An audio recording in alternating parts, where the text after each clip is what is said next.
오늘 성도를 위한 복음 6번째 시간인데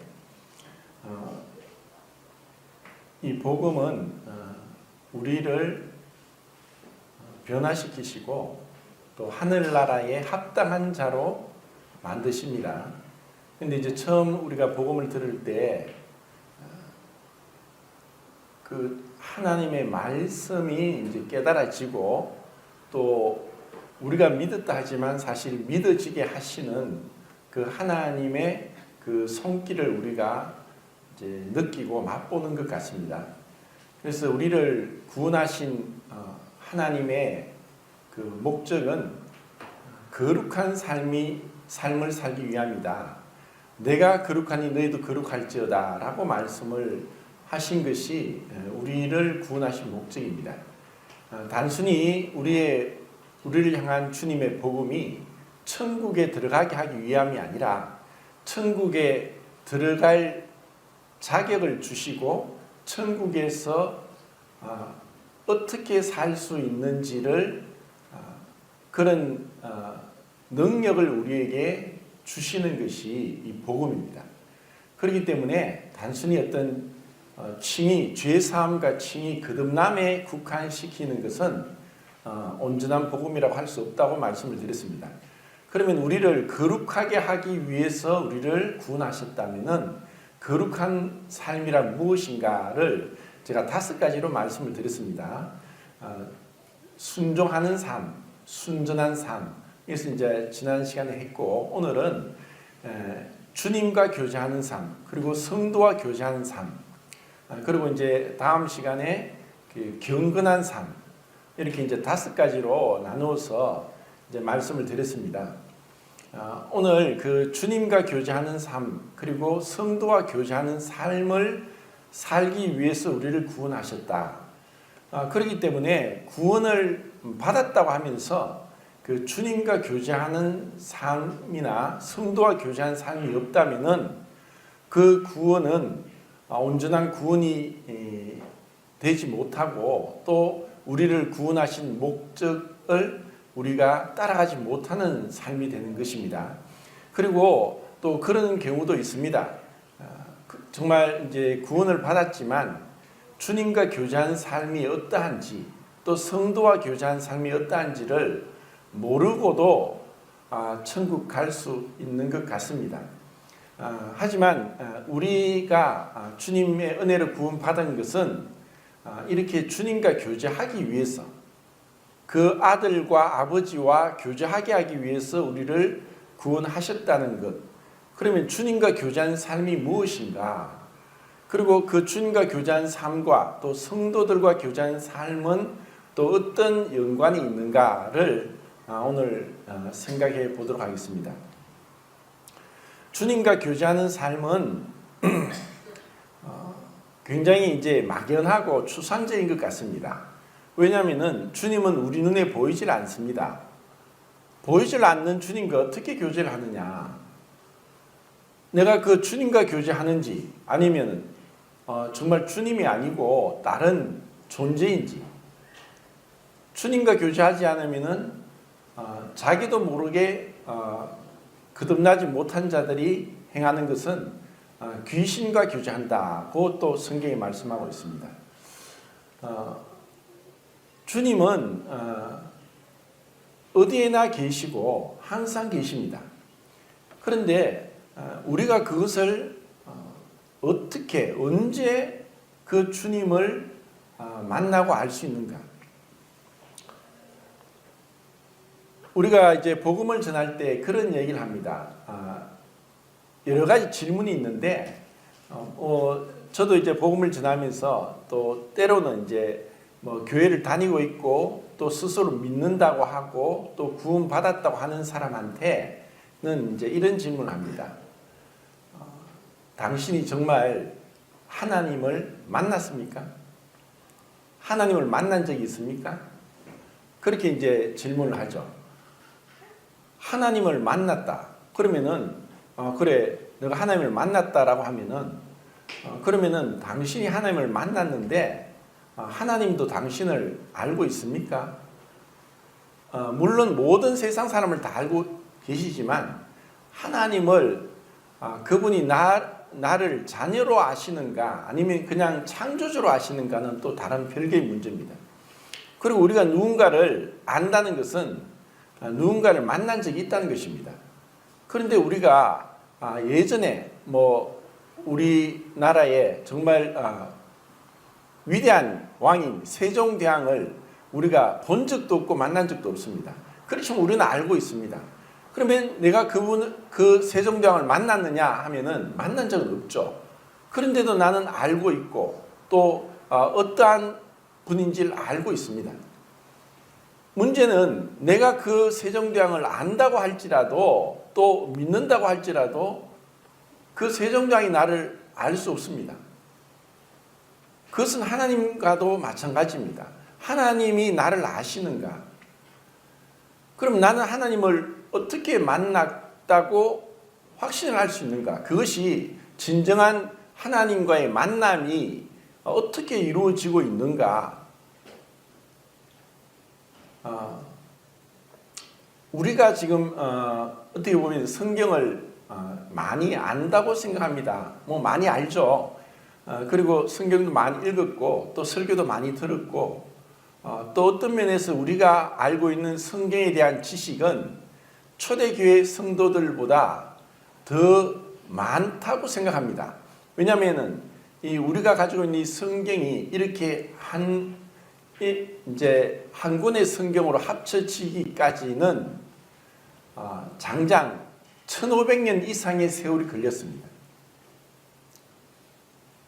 그리고 우리가 읽을 수 있는 자기 나라의 언어로 읽을 수 있는 성경이 그렇게 번역되고 또 인쇄되고 배포되기까지 1500년이 걸렸습니다. 그러면 그전에는 그렇게 성경을 잘 읽을 수도 없었고 또 이렇게 한 권으로 쉽게 구할 수도 없었던 그러한 때에 그들이 정말 구원의 역사가 일어났느냐? 일어났습니다. 우리가 하나님을 믿고 안다는 것은 단순히 성경의 어떤 말씀을 알고 암송하고 있고 또 내가 그것을 믿고 있다는 것이 아니라 정말 그 영적인 그분과의 그 친밀한 교제를 내가 얼마나 갈망하고 있고 또 그렇게 자주 그렇게 만나고 있느냐. 우리의 본성상 사람들에게 이 당연한 그 말이 있습니다. 누군가를 사랑한다면은 만나고 싶은 것이 당연한 결과입니다. 누군가를 사랑한다고 하면서도 만나기를 원하지 않고 또 같이 있기를 원하지 않는다면은 이거는 잘못된 겁니다. 우리가 하나님을 사랑한다고 하면서 그분을 어떻게 사랑하느냐? 그럼 어떻게 그분을 만나느냐? 자, 분명히 이제 우리에게는 하나님을 만나는 것이 그 막연할 수도 있고 그리고 정말 나는 그분의 음성을 들어보지도 못했고 본 적도 없고 또 손으로 만진 적도 없다. 그런데 어떻게 그분을 만났다고 또 할 수 있느냐? 그렇게 또 질문한다면은 우리가 뭐라고 대답하겠습니까? 성경에도 분명히 말씀합니다. 우리가 만난 적도 없고 본 적도 없고 그 음성을 들은 적도 없다. 그렇지만 믿고 말할 수 없는 즐거움으로 즐거워한다. 정말 구원받았다는 그 증거는 내가 얼마나 하나님을 사랑하고 그분을 생각하고 또 그분의 말씀에 순종하고 또 그분의 말씀을 읽고 또 그 읽은 대로 그 안에서 기쁨을 찾고 누리는가에 따라서 진정으로 우리의 구원을 받은 것을 알게 될 겁니다. 정말 주님과 교제하는 삶은 첫 번째는 이제 말씀입니다. 흔히 이제 그 기성교회 다니는 사람들 중에서 이 경험에 의지하는 사람이 많습니다. 그래서 어떤 기도를 갖다, 상기도를 갖다, 철야기도를 갖고 기도원에 가서 기도를 하는데 마음이 뜨거워지고 무슨 환상을 보고 그러면서 믿었다고 하는 사람들이 있습니다. 그런데 그것이 대부분은 귀신의 장난에 녹아나는 것일 수도 있지만 그렇다고 해서 그것이 다 전적으로 틀렸다고는 말할 수 없습니다. 어떤 면에서 우리 모임에서는 그런 어떤 상기도나 또 기도원의 기도나 철야기도나 또 금식기도를 권장하지 않고 또 그렇게 또 이제 좋아하지는 않죠. 그런데 그렇게 하는 분들을 제가 이렇게 좀 알고 있는데 그들은 정말 놀라운 열심, 정말 특심이 있고 하나님을 향한 어떤 갈망에 있어서 우리처럼 말씀을 바탕으로 해서 하는 것이 없지만 그래도 그들에게는 지독한 정말 부끄러울 정도로 그들에게 있는 열심 앞에 때는 이제 고개가 숙여지기도 합니다. 그래서 어떤 한 분은 저 하나님을 이제 어릴 때부터 하나님을 알고 있는데 군대 생활을 하면서 휴가를 나오는데도 휴가를 반납하고 다시 군대 가서 그 군대 교회에 가서 휴가 기간 동안 계속 하나님을 만나기를 원하는 그러한 열렬한 금식 기도를 했다.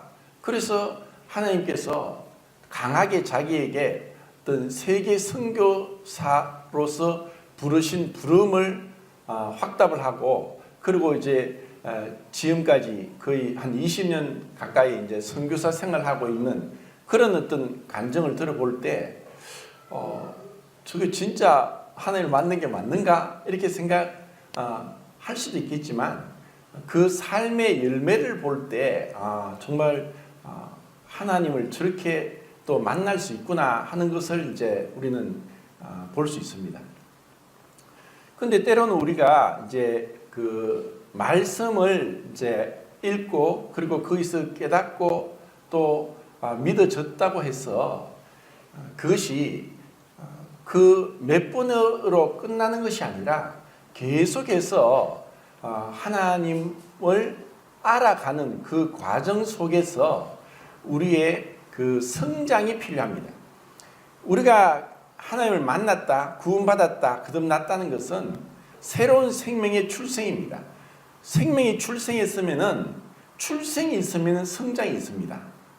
근데 성장하지 못하고 그냥 머무르는 경우는 하나님과 교제하지 않기 때문입니다. 하나님과 얼마나 교제하느냐에 따라서 우리가 성장할 수 있는데 그 하나님과 교제하는 것은 첫 번째는 말씀입니다. 그리고 두 번째는 기도입니다. 그리고 그 말씀과 기도가 우리 삶에 생활화되고 습관화되고 그것이 그 습관적으로 규칙적으로 행하게 될 때 그때 우리는 하나님을 알게 되고 그리고 그것을 우리는 거룩함이 우리 안에 들어와서 참여하게 된다고 얘기할 수 있습니다. 출생은 거룩함, 의로움이 옷 입혀지는 것이라면은 이런 성장은 거룩함이 우리의 삶에 인격적으로 도덕적으로 영향을 미쳐서 우리의 어떤 모습이 변화되는 것을 얘기합니다. 하나님은 바로 이러한 하나님과의 교제를 통해서 이렇게 우리가 변화되길 원합니다. 여기서 하나님의 교제는 말씀과 기도일 뿐 아니라 또 이 예배를 통해서 하나님과 교제하게 됩니다. 누가복음 24장에 그 예수님이 이제 죽으시고 3일 만에 부활하셨는데 부활하시고 나서 이 땅에 주님이 계신 기간이 며칠이라고 그랬죠? 40일이라고 했습니다. 40일 동안 계시면서 성경을 이렇게 잘 보면은 예수님이 나타나신 부활하셨지만 모든 사람들에게 예수님이 부활하신 모습이 보여지지 않았습니다. 왜냐하면은 그들의 눈이 그 예수님을 볼만 하도록 영적이지 못하고 육신적이기 때문이었습니다. 근데 성경을 이제 복음서를 잘 보면 한 12번 정도 각각 다르게 예수님이 나타나시고 보이셨다고 나오는데, 누가복음 24장에 보면은 이제 그 예수님이 이제 부활하셨다는 것이 이제 알려지고 그런 소문도 나고 있을 때에 두 제자가 엠마오로 가고 있다가 어떤 한 사람이 같이 길을 동행하게 됩니다. 그럼 한참 얘기를 합니다. 그러면서 그 동행하는 분이 너희들이 도대체 길을 가면서 무슨 얘기를 하고 있느냐 하고 물었을 때 당신은 예루살렘에서 일어난 일을 모르느냐? 다 모든 사람이 알고 있는데 당신만 모르는 것 같냐? 이상하다. 그 예수, 나사렛 예수가 많은 권능을 행하고 선지자 노릇을 행하면서 그렇게 선지자 노릇을 했는데 대제사장과 장로들, 관원들이 그 예수님을 죽는 데 내어 죽게 하고, 그리고 십자가에 죽어 장사되었지만 다시 부활했다는 얘기를 부활한 것을 목격한 자들이 있어서 그런 얘기를 이제 하고 있었답니다. 그래서 예수님이 그 말씀을 들으시고 모세 그 율법과 선지자와 시편에 기록된 그 예수님에 대한, 자신에 대한 그 부활한 모습을 이렇게 쭉 그들에게 성경을 가르쳐 주셨습니다. 그때 그들의 마음이 뜨거워지면서 그렇구나 하고 이 성경이 깨달으시게 됩니다. 그러고 나서 이제 주막에 들어가서 거기서 떡을 떼고 기도하시는데, 그때 이들의 눈이 밝아져서 이분이 바로 부활한 예수님이라는 것을 보게 됐습니다. 그들이 보게 되고 알았을 때는 갑자기 또 예수님이 사라졌습니다. 이러한 그 장면을 볼 때, 아니 예수님께서 항상 계시지만 그들이 못 볼 뿐이고, 그들이 그 감각이, 영적인 감각이 무뎌져 있기 때문에 예수님을 모른다는 것입니다. 그러면 예수님이 지금 이런 이제 굉장히 그 난해한 질문들이, 그 논쟁이 계속되어 왔는데, 그럼 예수님이 지금 어디 계시냐? 하나님 보좌 우편에 계신다. 그러면 하나님 보좌 우편에 계시니까 우리와 상관이 없고 또 우리가 그분을 볼 수 없느냐? 자, 이러한 이제 논쟁이 그 종교개혁이 있고 나서 1520년도인가 그때 23년도가 20년도에 그 스위스의 종교개혁자 쩌빙글리, 울리 쩌빙글리가 있는데, 그 쩌빙글리와 또 마틴 루터가 굉장히 심하게 이제 이 논쟁을 하게 됩니다. 그것은 그 만찬 예배에서 이것은 나의 몸이니 하는 것에 대해서 서로 논쟁을 합니다. 그 종교개혁 이전에 1500년 동안 거의 가톨릭 교회에서는 이 예수님은 그 만찬 예배 때 이것은 나의 몸이다, 이것은 나의 피다라고 했던 것을 신부가 기도를 하면은 그때 그 떡과 포도주가 예수님의 몸과 예수님의 피로 변한다는 화채설을 주장했습니다. 그런데 그러한 그 화채설을 주장하는 가운데서 마르틴 루터가 신부로서 처음 이제 사제 서품을 받을 때에 자기의 아버지와 가족들이 와서 그 신부로 서품 받는 것, 그리고 그 미사를 집전하는 것을 직접 보기 위해서 왔습니다. 그런데 루터가 그렇게 자기가 이 떡과 잔을 위해서 축사 기도를 하는데 갑자기 입이 얼어붙었습니다. 기도를 못하고 그냥 입이 얼어붙어서 꼼짝 안 하고 있는 거예요. 근데 시간은 자꾸 지나고, 그리고 자기가 이제 그 고생해서 그 아우구스티누스 수도원에 들어가서 사제로서 서품을 다 받고 그것을 인정하는 그 자리에서 떡과 잔을 위해 기도하는데 그냥 입이 얼어붙었습니다. 이것을 우리가 어떻게 생각이 됩니까? 루터는 그 로마 가톨릭 교회의 그 화채설을 주장하는 그 가운데 있었지만, 루터가 그 떡과 잔을 위해 기도할 때 정말 그 떡과 잔이 단순히 떡과 그 포도주가 아니라 예수님의 그 몸과 피를 상징하는 것이 아니라 정말 그 예수님의 그 몸과 그 피라고 하는 것이 영적으로 깨달아지고 믿어지고 해서 그 거룩하고 엄숙함 앞에서 그냥 입이 얼어붙어 버렸습니다. 그리고 나중에 루터가 주장한 것은 공제설을 주장합니다. 이 떡과 잔을 기도할 때 이 떡과 잔에 예수님이 임재하신다. 친히 그 부활하신 몸이 오셔서 임재하신다라고 주장합니다. 그러자 저빙글리는 아니다. 그것은 단순히 영적인 상징에 지나지 않는다. 상징이다. 그래서 두 종교 개혁자가 말도 못하게 싸우다가 결국 이제 서로 이제 헤어집니다.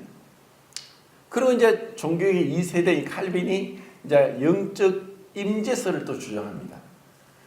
이렇게 해서 이제 우리가 이런 어떤 교회 사이의 어떤 흐름들을 보면서 많은 논쟁이 있었고 또 지금도 그런 이제 논쟁을 한다고 볼 수 있는데 우리가 이 떡과 잔을 바라보면서 단순히 그냥 이것은 상징에 지나지 않는다라고 한다면은 그것이 정말 맞는 말일까? 그럼 주님은 언제나 어디나 계시는데 가톨릭 교회처럼 우리가 떡을 위해 기도하고 잔을 위해 기도했는데 그때 이것이 예수님의 몸으로 변화되고 또 포도주가 예수님 피로 변화된다고 하는 어떤 그런 황당한 주장을 하는 가운데 있던 루터에게 그러한 것이 어떤 지식적인 그 범주 안에서 그것을 이해한 것에 지나서 정말 이것을 향한 어떤 주님을 향한 어떤 뜨거운 열망, 정말 주님을 알고 만나고 가까이 하고 경외하고 그분을 사랑하는 그 마음 가운데 이 떡과 잔을 바라보았을 때 그 루터는 단순히 그 떡과 잔이 상징이 지나는 것이 아니라 정말 주님과의 영적인 만남을 했다는 것입니다. 자, 엠마오로 가는 그 두 제자들이 예수님이 성경을 풀어주실 때 마음이 뜨거워지고 그들이 정말 그렇구나 했습니다. 그런데 떡을 떼어서 그들에게 줄 때 그들의 눈이 밝아졌다는 것입니다. 자, 우리가 이 떡과 잔을 두는 이 예배를 정말 얼마나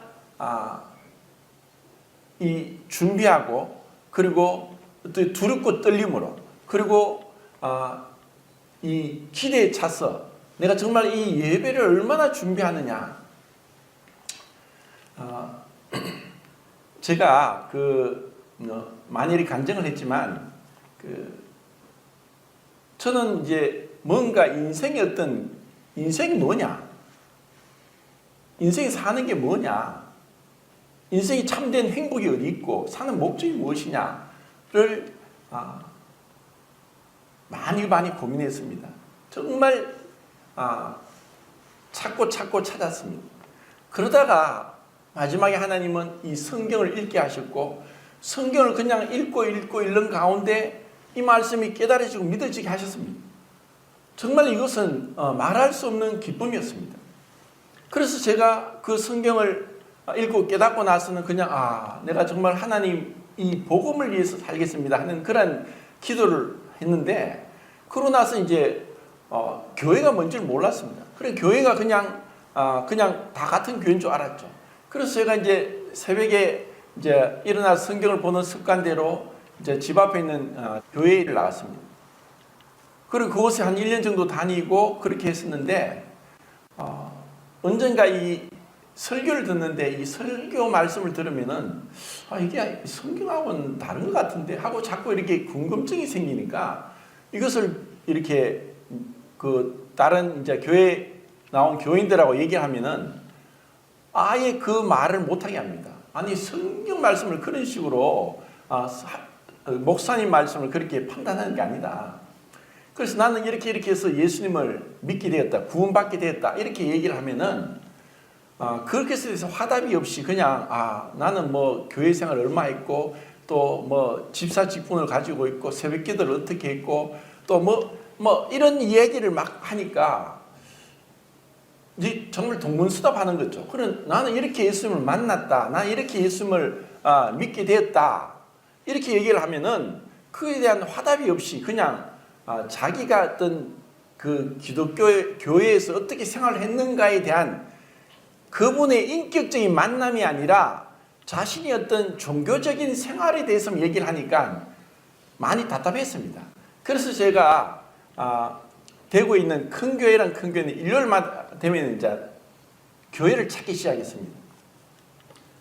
그래 기대를 안고 그렇게 가면은 제가 작은 교회를 안 가고 큰 교회를 갔어요. 그래 뭐 그때 마음에 그렇게 큰 교회, 유명한 대교회 이제 그런 교회들을 일요일마다 가서 가면은 이제 몇천 명씩 모이는 그런 교회들, 정말 그때가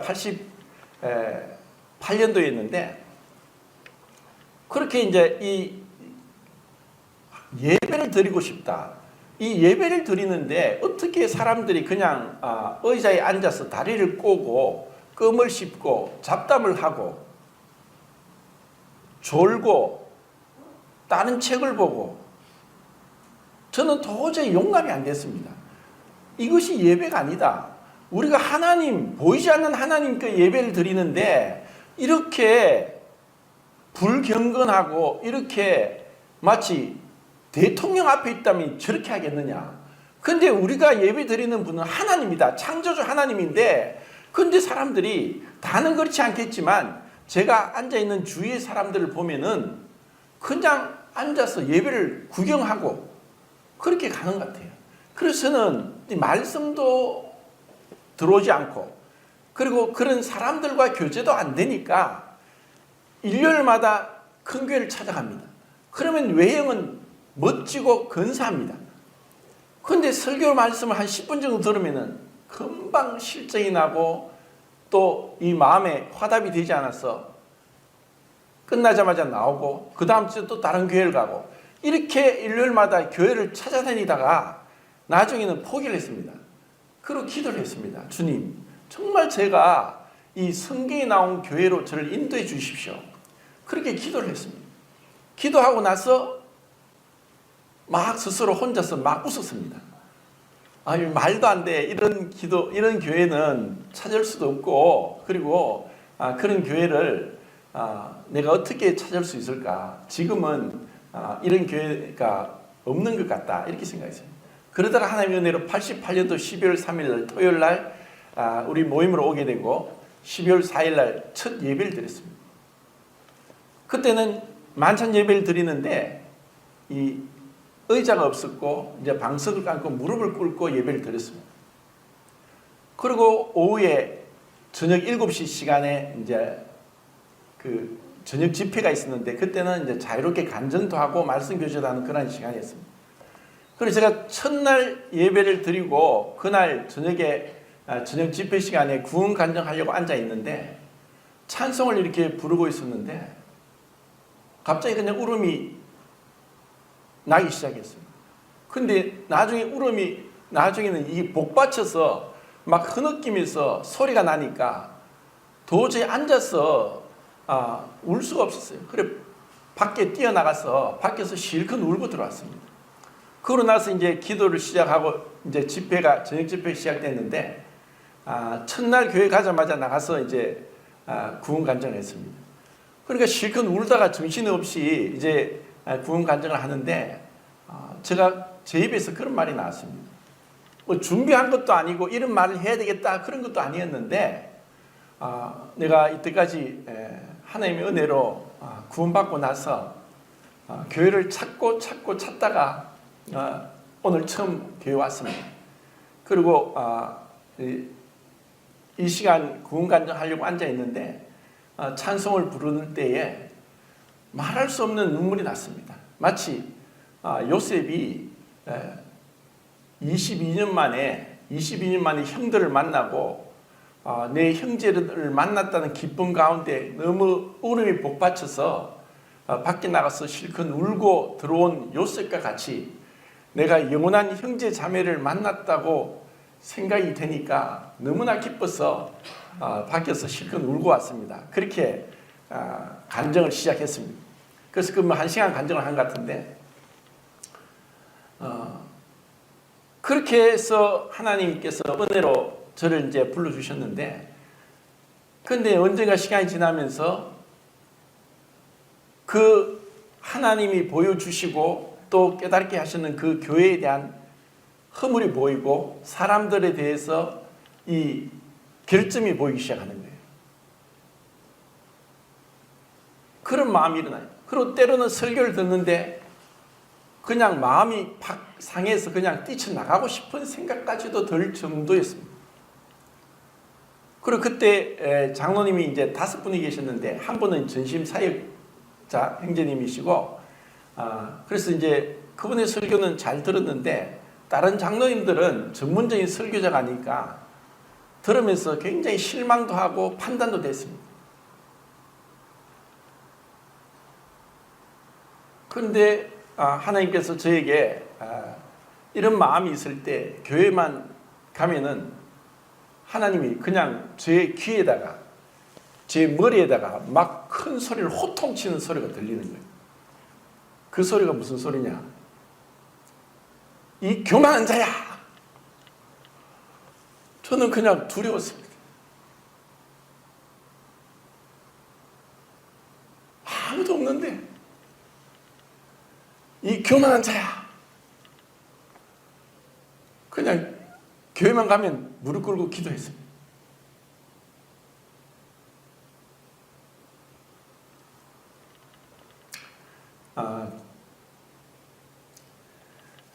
주님, 제가 참 교만한 자. 제가 하나님의 교회를 판단하고 있습니다.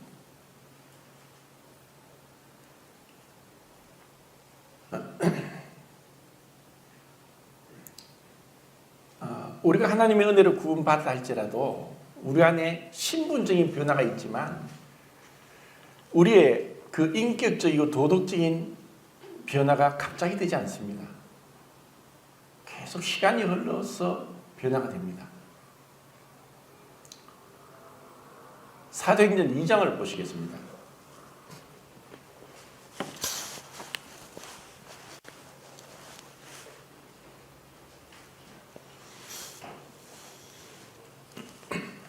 사도행전 2장 42절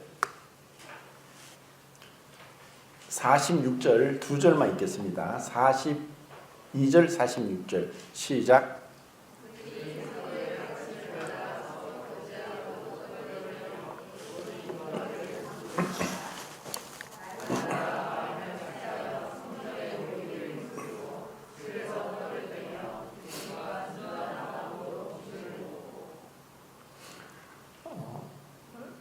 초대교회 때 구원의 역사가 있고 나서 그들이 예배당도 없었고 또 분명히 그들이 은혜로 구원받았다 하지만 그들이 다 성숙하고 변화된 사람은 아니었을 겁니다.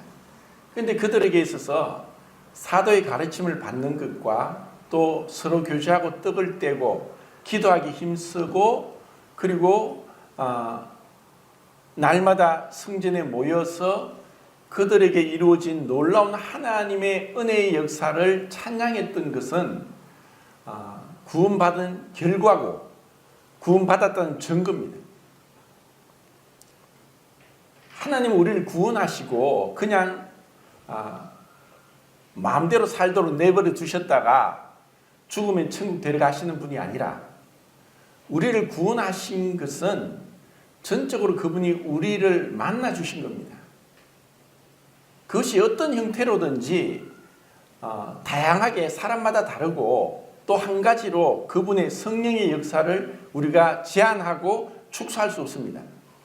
성령은 우리에 맞게 우리를 만나 주시고 그분을 알려주십니다. 그것이 정도가 클 수도 있고 적을 수도 있고, 그리고 정말 사람들마다 그것이 너무 감당치 못해서 막 제발 하나님 저에게 제발 그만 나타나십시오 할 정도로 두렵고 떨리면서 엎드린 많은 그런 믿음의 선지자들도 있었습니다. 그런데 그들이 날마다 그렇게 모이면서 예배를 드리고 그리고 그 말씀대로 순종하며 살면서 하나님께서 놀라운 은혜를 주셨습니다. 자, 오늘 제가 아침에 그 말씀을 보내드린 그 고린도전서 10장 말씀도 한번 보겠습니다. 10장 16절 17절입니다.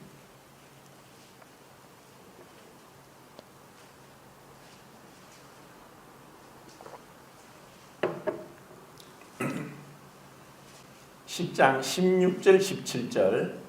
자, 같이 읽겠습니다. 시작.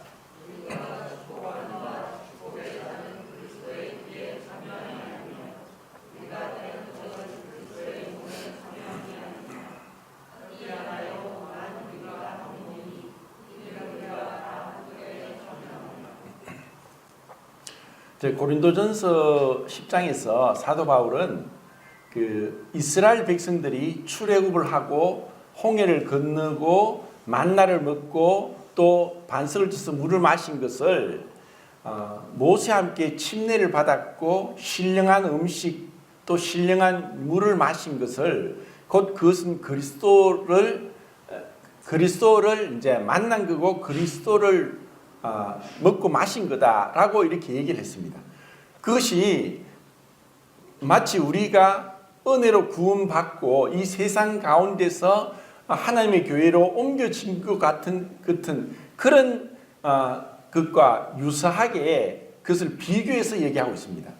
그런데 하나님의 은혜로 그들이 10가지 재앙을 통해서 하나님이 이스라엘 백성을 고센 땅에서 애굽 사람과 구별시키고 그들이 재앙을 피하게 했고 그리고 그들이 하나님의 능력으로 홍해 바다가 갈라지게 했고 그리고 그들이 그 광야 죽음의 땅 사막의 땅에서 40년 동안 하늘에서 만나가 매일 떨어지게 했고 그리고 그 사막에서 반석을 쳐서 물이 쏟아져서 그들이 목마르지 않고 죽지 않도록 하신 이러한 것들을 얘기하면서 그들이 이런 놀라운 하나님의 은혜로 구원을 받았음에도 불구하고 우상 숭배를 했고 음행을 했고 그리고 주를 시험했고 그리고 주를 원망했다라고 합니다.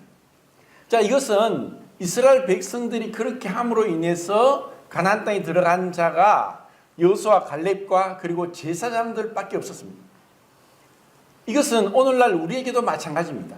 왜 바울이 이 이스라엘 백성들의 출애굽 사건을 언급하고 있느냐? 그것은 우리가 하나님의 은혜로 구원받았음에도 불구하고 우리에게도 이런 우상 숭배의 죄를 범할 수 있고 음행의 죄를 범할 수 있고 그리고 주님을 시험할 수 있는 죄를 범할 수 있고 그리고 주를 원망할 수 있는 죄를 범할 수 있다는 것입니다.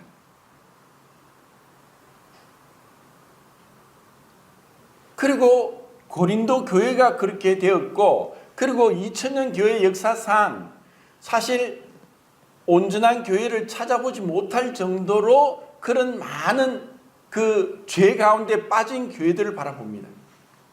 그렇지만 그런 죄 가운데 빠졌다 할지라도 하나님의 구원이 취소되지 않는다는 것은 우리가 알고 있고 또 그것이 성경의 증거입니다. 그럼 우리는 왜 사도 바울이 이 고린도전서 10장에서 그 말씀을 했느냐? 왜 이것을 이 이스라엘 백성들의 그러한 그 죄들을 언급했느냐? 12절에 나옵니다. 선주로 생각한 자는 넘어질까 조심하라. 우리는 은혜로 구원받았고 하나님 앞에서 예배를 드리는 자로서 불러주셨습니다. 그런데 우리가 교만해질 수 있고 죄에 빠질 수 있습니다. 그것은 선주로 생각한 자는 넘어질까 조심하라는 말씀 가운데 있습니다. 그리고 예수님이 너희가 시험에 들지 않게 깨어 기도해라. 하나님의 말씀입니다. 그분이 우리를 시험에 들게 하지 마옵시고 우리를 시험에 들게 하지 마옵시고 하면서 우리의 기도와 말씀으로 우리 자신을 지켜나갈 때에 그때 우리가 계속 거룩한 주님과 교제할 수 있습니다. 그리고 이제 뜻과 잔에 대해서 얘기하는데 순서가 바뀌었습니다. 우리가 축복하는 바 축복의 잔은 그리스도의 피에 참여함이 아니며 왜 이 순서가 바뀌었느냐에 대해서 여러 가지 이제 이론들이 있습니다. 그런데 이것은 마치 우리가 구원받을 때 예수님 피로 죄사함 받고 구원을 확증하는 것처럼 이 축복의 잔인데, 그것은 그리스도의 피에 참여하는, 그리스도의 피로 인해서 죄 용서 받고 우리가 하나님 앞에 의롭다함을 얻는, 그것이 우리의 구원의 시작이라는 것입니다. 그리고 우리가 떼는 떡은 그리스도의 몸에 참여함이 아니냐. 여기서 참여라는 이 단어가 그 뒤에 보면은 교제라는 단어로, 동참이나 교제하는 거로, 제사하는 거로서 동일한 코이노니아라는 단어가 다르게 번역이 됩니다.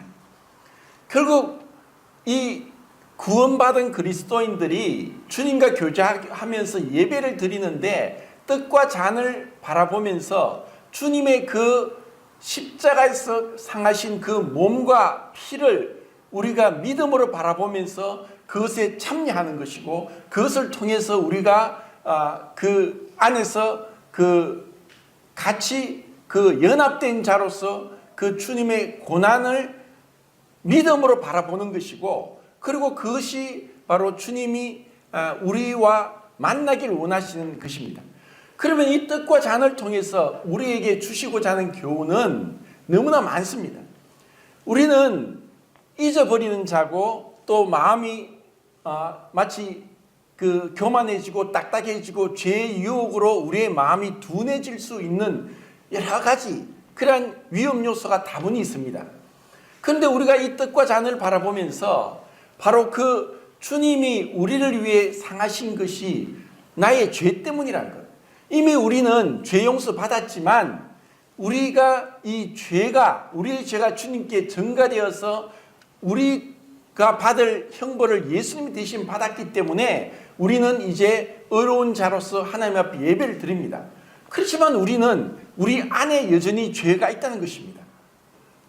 이 내자는 죄, 구원받았지만 내자는 이 죄의 법을 어떻게 통제하고 다스리느냐가 이 주님과 교제하는 데 있어서 정말 중요한 것입니다. 이것을 제가 지난 시간에 말씀을 드렸습니다. 우리의 생각, 감정, 의지, 그 생각과 감정과 의지를 어떻게 내가 통제하고 절제하고 그리고 죽이고 그러면서 주님을 알아가기를 원하는 것입니다. 이것은 이 떡과 잔을 예배의 시간에 주님을 묵상하면서 가까이 나가면 나갈수록 오늘 예배 시간에도 또 사회 볼 때도 불렀던 나 같은 죄인 살리신 주은혜 놀라움.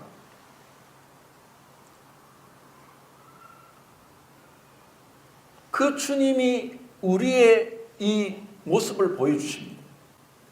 그리고 그 우리가 얼마나 하나님 앞에 용서받을 수 없는 자인지를 보게 하시고, 그리고 그 용서받지 못할 자를 용서하기 위해서 주님이 어떻게 하셨는가를 우리가 보게 하시고 믿게 하시고 또 내 삶에 적용하게 하십니다.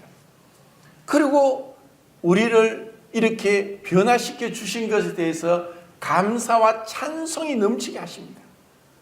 이것을 우리가 날마다 그렇게 경험하면서 주님 앞에서 우리의 모습을 비추면서 주님을 알아가는 것입니다.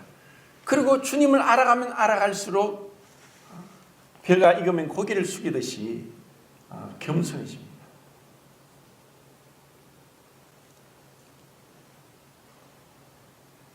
그리고 이 축복의 잔에 참여하는 것, 그리고 이 떡을 떼는 것이 바로 그리스도의 몸에 참여하는 것인데 17절에서 많은 우리가 한 떡에 참여하여 한 몸이 되었다.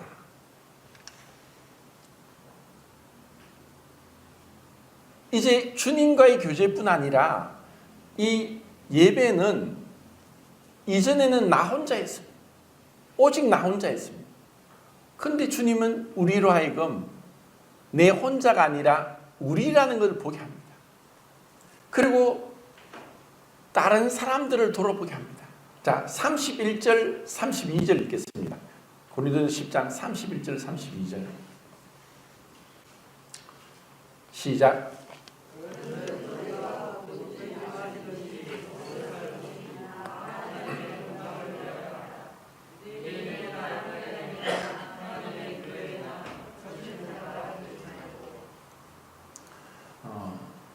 어, 33절 시작.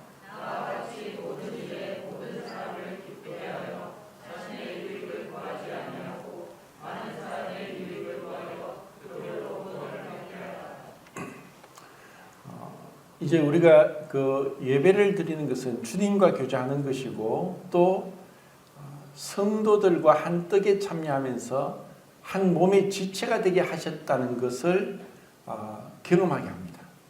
그리고 이것이 바로 천국에서 우리가 누리게 될 그 기쁨입니다. 우리가 이 땅에서 그 첫 번째 계명은 온 마음과 힘과 뜻과 정성을 다해 하나님을 사랑하는 것이고 두 번째는 내 이웃을 내 몸과 같이 사랑하는 것입니다. 그런데 내 몸과 같이 사랑하라고 말씀하셨는데 하나님이 내 이웃을 내 몸이 되게 했습니다. 그래서 의도적으로 내 몸과 같이 사랑하는 것이 아니라 내가 이웃을 사랑하는 성도를 사랑하는 것은 내가 내 몸을 사랑하는 것입니다. 이것이 아직까지 우리는 경험되지 않고 믿어지지 않지만 천국에서는 그것을 정말 날마다 그렇게 경험하게 될 것입니다. 그래서 우리의 기쁨은 더욱더 커질 것입니다.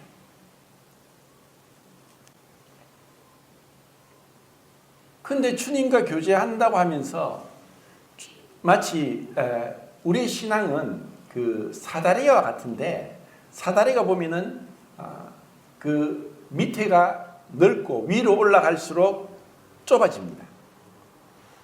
자, 양쪽 사다리 축이 있는데 그 한쪽 축이 우리 개인이 이 땅에서 위에 계신 하나님과 가까이 가면 갈수록 일어나는 현상은 옆에 있는 그 축과 더 가까워지는 것입니다. 내가 하나님과 가까워지고 있다는 증거는 다른 성도들과 가까워지고 있다는 것으로 증명됩니다. 내가 밑으로 내려가면 내려갈수록 주님과 멀어지면 멀어질수록 다른 사람들과의 관계는 멀어집니다. 이것이 성경입니다. 그래서 주님과 교제하는 삶, 성도와 교제하는 삶은 동일한 것입니다. 그리고 무엇을 하든지 하나님의 영광을 위해서 하라. 그분을 기쁘시게 하고 그분을 사랑하면 그분을 기쁘시게 합니다. 그리고 그분의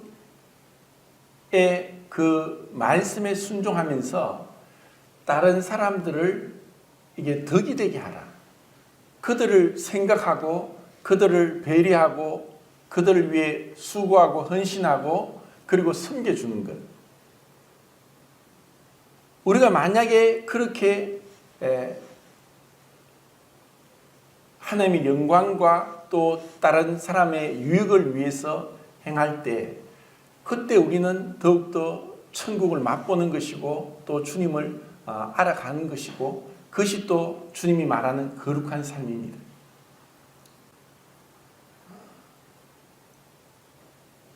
하나님께서 참 은혜를 주셔서 우리에게 주신 이 것에 대해서 이 교회에 대해서 감사하고 또 우리가 볼 때 사실 다들 이제 부족함이 있고 연약함이 있고 결점이 있고 온전하지 못하지만 주님이 우리의 어떤 결점을 보고 또 불완전함을 보고 우리를 사랑한 것이 아니라 그분의 뜻대로 그분께서 일방적으로 사랑하시고 우리를 끊임없이 허물을 덮어주시면서 우리와 교제하기를 원하시듯이 우리가 그 성도들과의 이 허물을 덮어주는 사랑 그리고 그들을 내 몸과 같이 내 몸처럼 그렇게 사랑할 수 있는 그런 사랑을 통해서 주님을 섬겨가는 것이라고 생각합니다.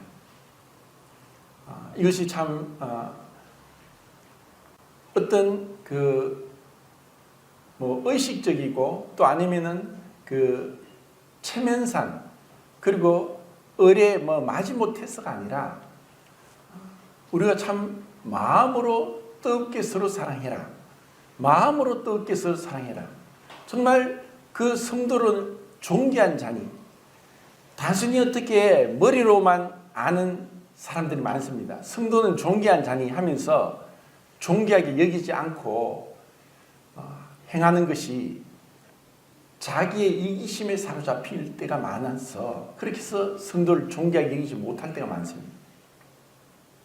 정말 주님이 우리를 위해서 떡을 떼어서 주시는 그것은 바로 그 희생이고 죽음이고 버림이고 낮아짐이고 겸손입니다.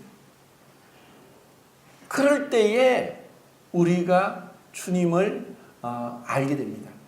때로는 우리에게 어려움이 있을 수 있고 또 인간관계에서 문제가 있을 수 있고 뭐 뒤틀릴 수 있고 할 때 이 모든 일을 예비하시고 주장하시는 그 하나님께서 왜 그렇게 하시는가? 우리를 낮추시고 깨뜨리시고 죽게 하기 위함입니다.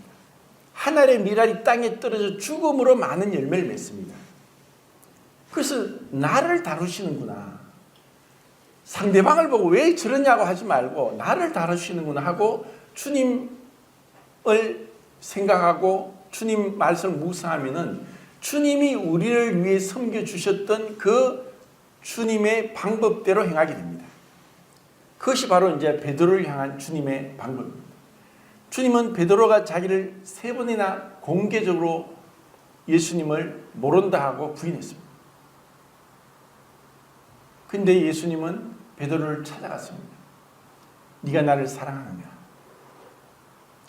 그렇게 3번이나 물으시면서 스스로 그 자신의 죄를 회개하고 주님 앞에 대한 사랑으로 충성되는 삶으로 변화시켜 주셨습니다. 이 만찬 예배는 그와 같습니다. 마치 베드로에게 네가 나를 사랑하느냐 했듯이 주님이 네가 나를 사랑하느냐? 내가 너를 위해서 이렇게 고난을 받는데 네가 나를 사랑하느냐?